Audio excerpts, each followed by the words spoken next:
One major issue for all families in our country today, regardless of income, is childcare.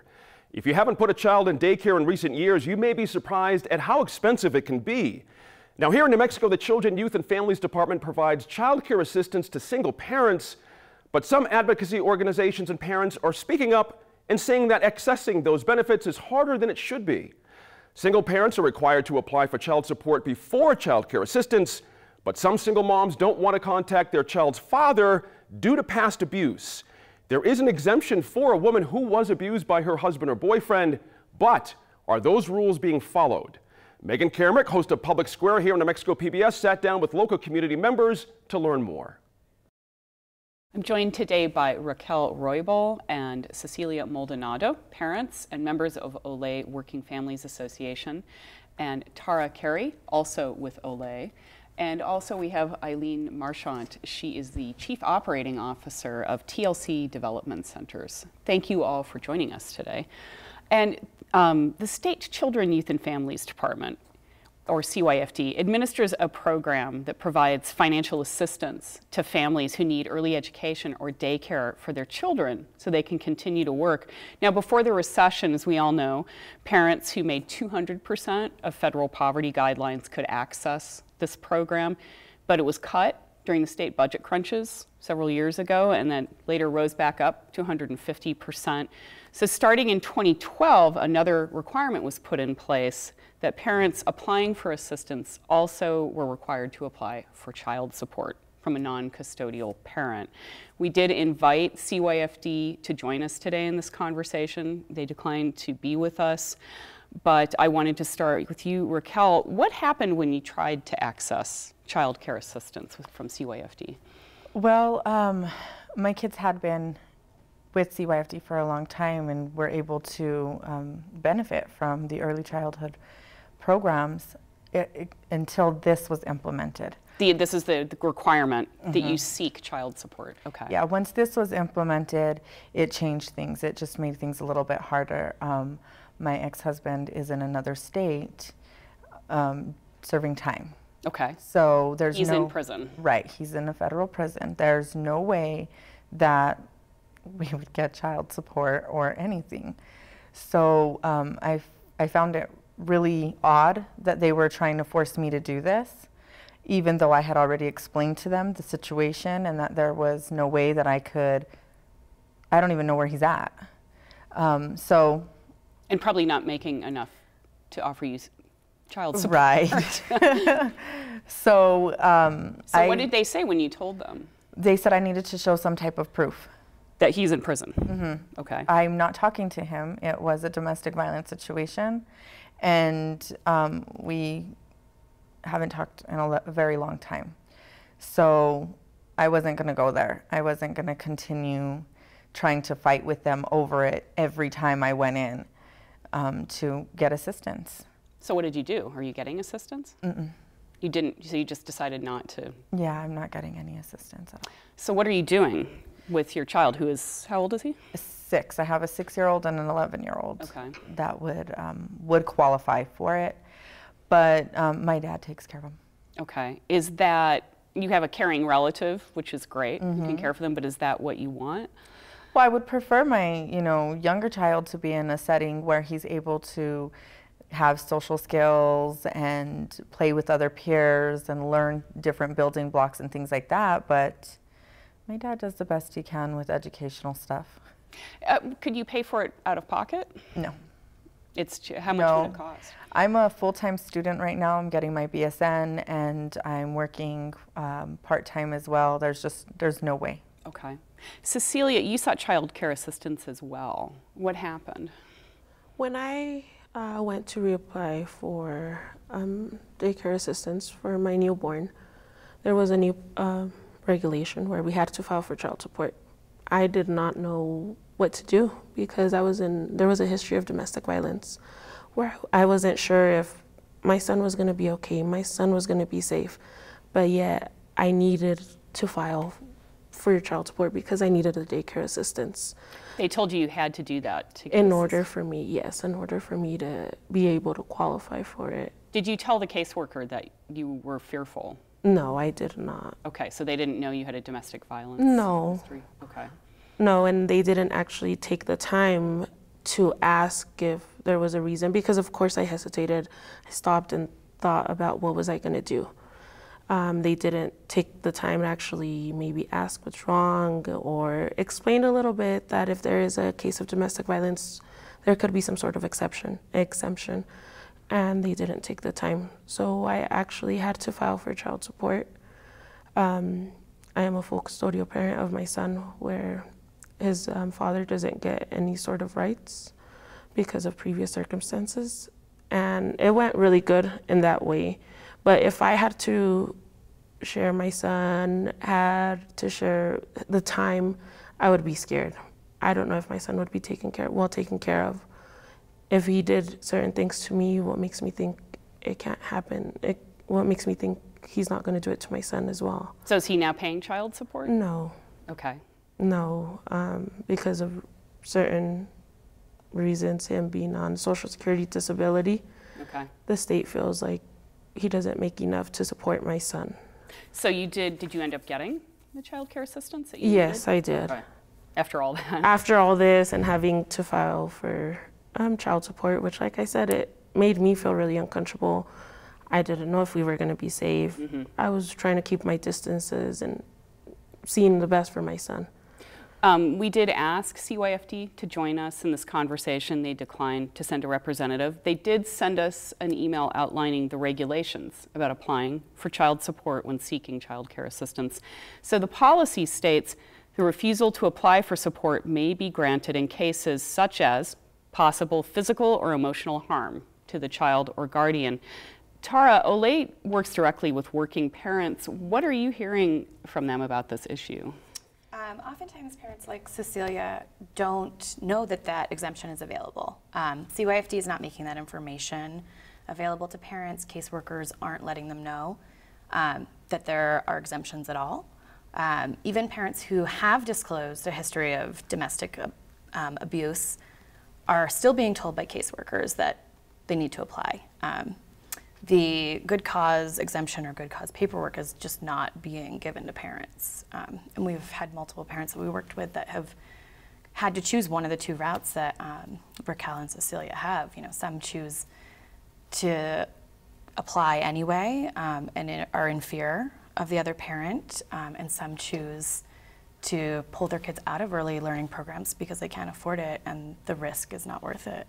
Now, the current enrollment, as I understand from COAFD, in the program that gets child care assistance is about 18,000 kids. Right. 18,000 parents getting it.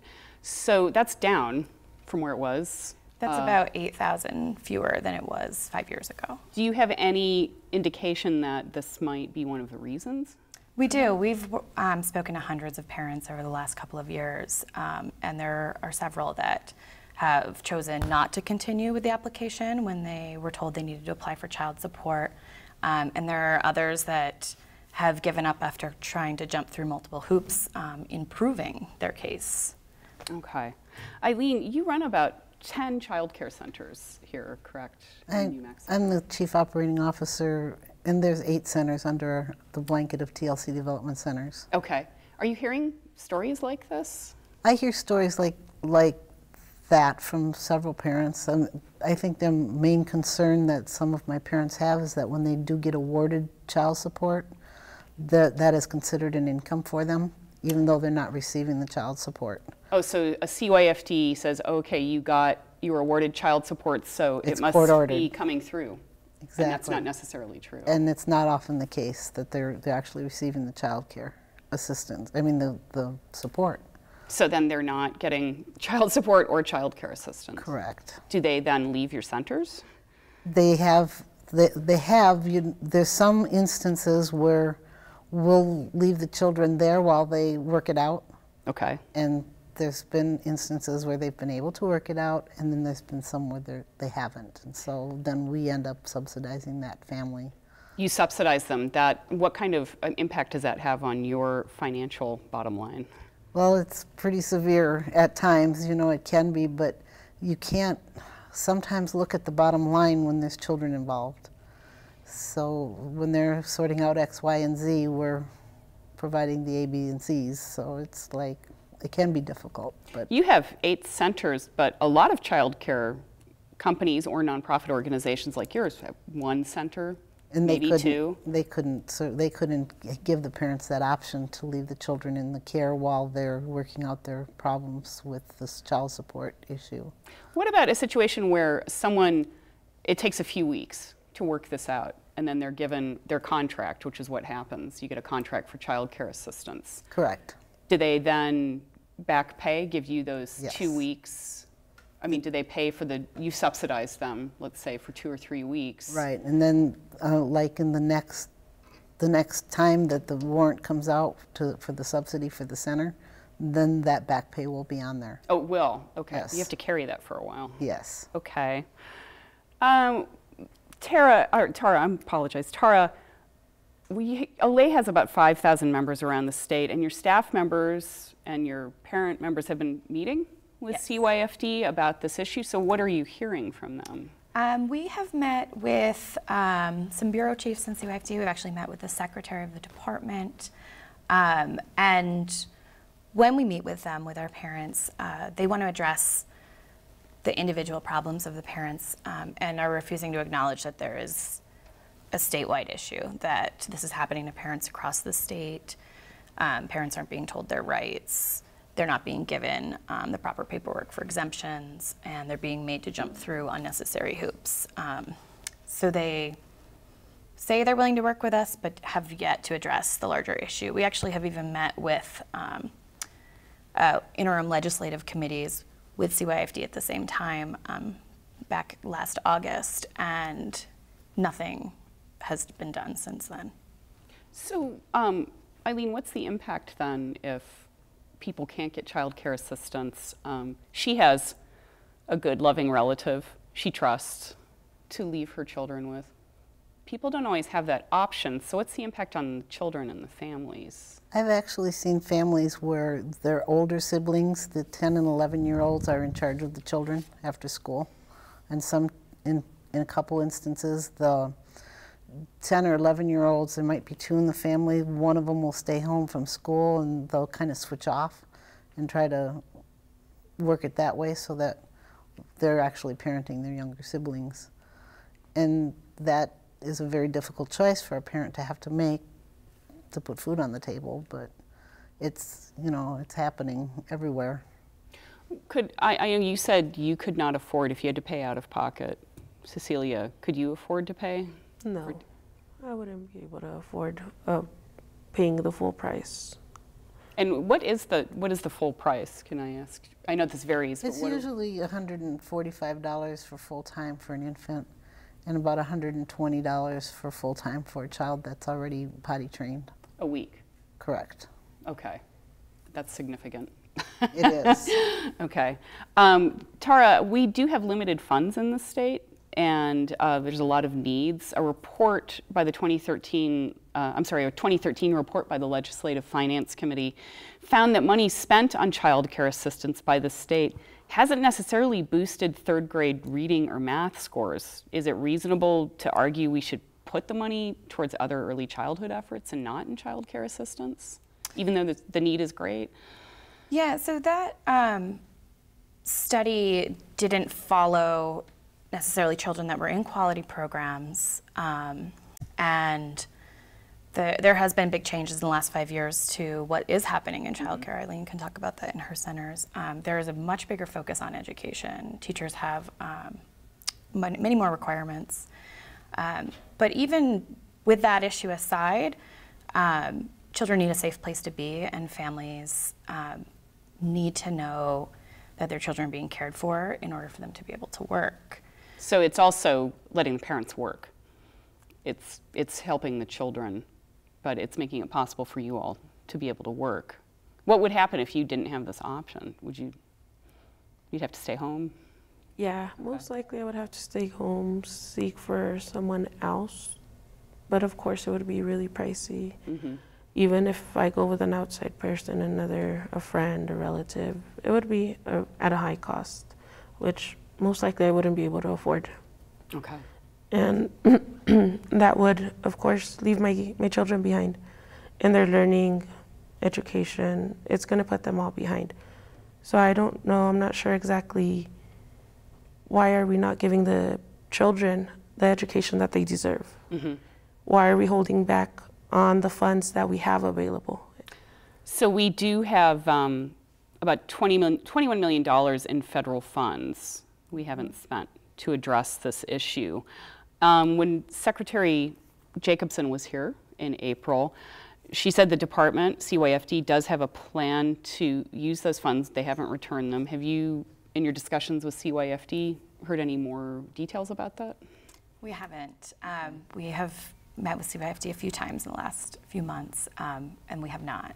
We know as the Working Parents Association, we've pushed for part of those funds to be used to expand the qualifying level for parents. Right now it's at 150% of federal poverty. You'd like it to go back up to 200%, where it was a number of years ago. Right, and then also to extend contracts to meet the federal recommendations, which is the 12-month contract.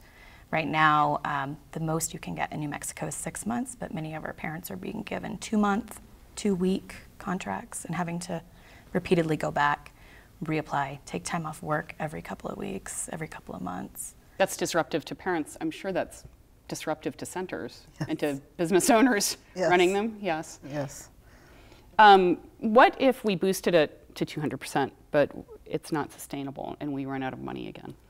Isn't that a possibility? It is possible.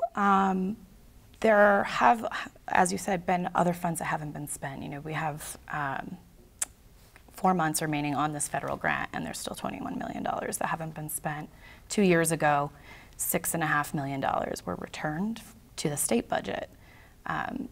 So while it's possible that we could, in the last few years, we haven't been using even the money that is available.